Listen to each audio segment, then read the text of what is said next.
stand in the morning, and you told the ocean you can only.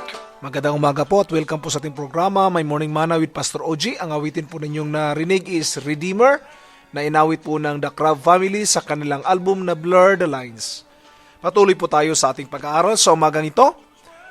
Matthew chapter 14 verse 23, ito po ang pagkasabi sa Biblia natin, no? When Jesus had sent the multitude away, he went up on the mountain by himself to pray. Our topic for today is, why pray? Bakit ba kailangang manalangin? A time spent with the Lord is a time well spent. Nothing is wasted in the moment of prayer. Kung tayo nga mahilig makipag-chismis, prayer pa sa Panginoon, sasayangin natin. No, it's not a time wasted being with the Lord. Kaya napakahalaga po ng prayer. Prayer is a communication to God. It is the wisest use or investment of our time. Kung titingnan natin, iniisip natin yung time natin ay nasasayang, hindi po. It's an investment when we go with the Lord because it's communication. And every communication builds a relationship, no?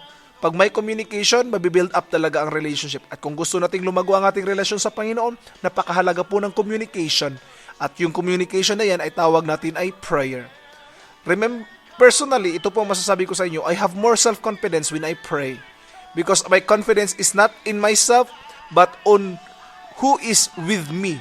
So I have self-confidence because God is with me the moment I pray, the moment that I allow God to live in my life. Last point po, bago ako magtapos, if Jesus needed to pray, how can we do less?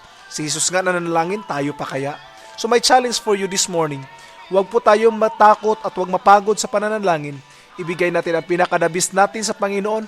Give a moment in your life or spend a time with Jesus and let Jesus move in our life daily as we come to Him in our daily prayer. God bless po at magandang umaga.